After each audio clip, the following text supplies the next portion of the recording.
Alright, what's up everybody, it's Spectre here, and welcome back to another video on this game called Demon Slayer Humanity's Fate. Now this is a closed community, hardcore Demon Slayer game that'll be coming out in the next couple of days. I don't know, by the time I'm recording this, it's 10 to 15 days until release. There's no exact date, but I'll be making a release date video. It's probably going to be my first video ever posting this game. So yeah, tester is currently $30, but content creator is free. Today I'm going to be hitting you guys up with a little build guide, since the owner was nice enough to give me max stat points, so I can give you guys a little bit of a build guide here. Before we do begin, make sure to like and subscribe. I'm trying to hit 5k before the year end. I'm currently going to be revamping my Discord server and making a new one because my old one is dead. So, yeah, I'm not going to be promoting the Discord server yet, but probably in the next video. But yeah, let's just get into the stats, boys. Alright, so if we hold M, we have our skill tree. From what I assume, you're not going to be able to actually max out all three. I think you're only going to be able to max out one skill tree. Now, I'm going to give you guys a quick little tutorial about the skill tree. So we have Mind. So everything with Mind is going to have to do with like dodging, passive gameplay, seeing, you know, if you're in like a dark forest and you have a full Mind build guy, you know, they'll be able to like detect players around you.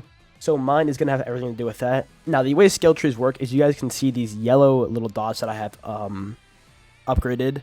These are going to be like a very like good skill, and you can only unlock one of them per symbol. So you can see there's two symbols. There's no big yellow dot on this one, but there's 3 on this, and I got Uproar. If we go to body, you can see that there's 1 on this symbol, and then there's 3 on this symbol, and for soul there's 2 on this symbol and 0 on this symbol. So for mind, we have Uproar, which is pretty much going to be like venting and Deepwoken kind of.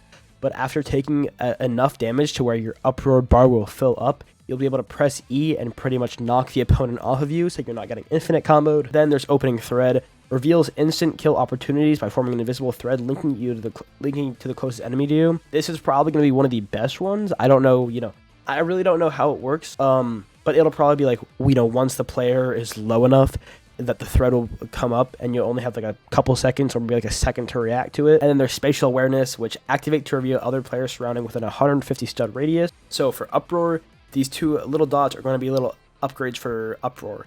You'll have the main ability. You won't be able to really upgrade Opening Thread because it's already OP, but for like Spatial Awareness or Uproar, you'll see these little connecting dots. Those will be upgrades for it. So for Uproar, increases the amount Uproar's gauge fills by 2% when you get hit. And then it's the same thing for this one. And for Spatial Awareness, it'd be like increasing the range of your Spatial Awareness and stuff like that. Maybe cooldown as well. So yeah, that's kind of how that works. Kind of like the gist of the skill trees. Now we're going to be explaining what every single skill tree does and the builds to go for. Mind is really only good, in my opinion, if you're going to get Uproar.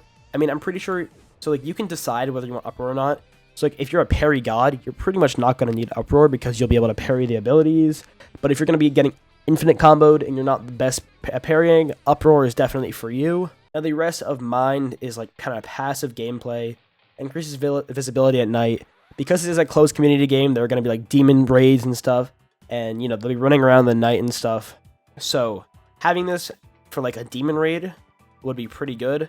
It also increases your eye frames while rolling, so increases duration of invincibility frames by dashing or rolling. And then increases base running speed as well. So mine is going to be kind of like passive gameplay in a sense. You guys can choose whichever one of these 3 bigger abilities you want. But I'm going to be going Uproar probably because I'm still not the best at parrying. Maybe that'll change because I'm going to be practicing this game a lot. But Next we have Body.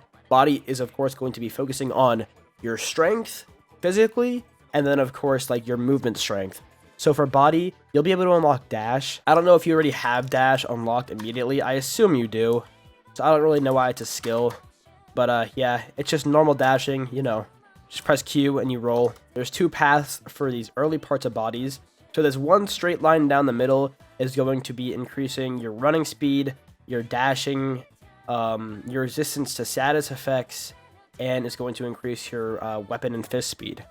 Now these offshoots of these branches are going to be weapon for this one and fist for this one. Honestly, I think you'll only be going fist if you're a demon, and weapon for body, or weapon for slayers, because if you're a slayer, you're most likely going to be using your katana. You do have the fist abilities unlocked when you're a slayer, But honestly, most Slayers are probably going to be using your sword. So what I would say is probably Fist for Demon, of course, makes sense. There are Demon weapons in this game. I don't know if I'm allowed to talk about that right now, but that's all I'm going to say. So really depends on what you want to go. And then for these 3 on body, we have Body Weak Point Exploitation. After parrying an enemy, the first basic attack you land on them within the time they are parried deals 25% more damage. And then Body Battle Rage, gaining damage boost when your health drops below 25%. Honestly, that's probably pretty damn good, I'm not gonna lie. I got Double Jump. I think Double Jump's cool, but honestly, I'm probably gonna redo my build in the main game, and if I do go into full body, I'll most likely be getting Battle Rage, because that does seem very nice. And then, you know, the weak point exploitation. And then there's Double Jump, of course. So it's just double jumping. The best here is probably Battle Rage, because, you know, in clutch situations, you'll get a damage boost. And with these upgrades, it increases by a total of 6%. Now with Soul is really going to be focusing on your damage with your breathings and your BDAs. Now to explain this really quickly, most people are not going to be getting BDAs or breathings for at least a month to the game. Unless you're going to grind your ass off and you're really, really skilled at the game and you become like a high ranking member, you're not going to be getting a breathing for a while. Everybody will start off with the basic martial arts for demons. So you'll have 2 moves for demons, which are going to be basic like martial arts. And then for slayers, you'll have sword martial arts, which are just like little sword skills. And you only have 2 of them. So for soul, I would say you probably shouldn't go into it, at least for the early parts of the game. If you want to go a little bit into soul if you do unlock your breathing or BDA, it's definitely worth it because it increases your damage with them. It also increases the duration of status effects, but it's mainly just increasing your damage for your BDAs and your breathings. Now for the 2 main skills, we have Soul Stealer, which I think isn't that great, because instantly heal 5% of your max health after successfully executing an enemy. As a demon, the health gain when executing can exceed max health. Now this is good, but you know you're gonna have to kill the person and then execute them. The other technique is Technique Counterattack. After parrying an enemy, the first technique move you land on them within the time they are parried will deal 25% more damage. That is pretty damn good. I'm not gonna. So to explain the parry window, there's not really a parry window like Deep Woken or One Piece New Dreams or Type Soul, where you can like kind of like spam F and maybe have a chance of parrying the enemy.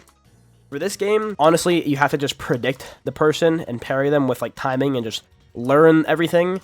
It's a lot of prediction and in some cases luck. So the parry window, press F. As soon as your body highlights purple, that will be your parry window. So, you know, somebody were attacking me as I just do this, it'd probably parry right then. The parry window is pretty small. It's indicated by the purple glow on your body. But, so if you parry someone within that window and then you use a technique on them, so like if I use, so let's say I parried and then I parried them and I would use Z, it would do 25% more damage, right? That's kind of how that works. So I feel like, you know, if you're going to be going soul, then, this technique counterattack is definitely better. But yeah, that's all the builds explained and skill trees explained. I will try and do a best build video later on. I have to play around with the builds and definitely, you know, fight more of my friends before the game goes public to give you guys the best builds possible. That's it for this video. I hope you guys did enjoy, and I'll see you in the next one. Peace.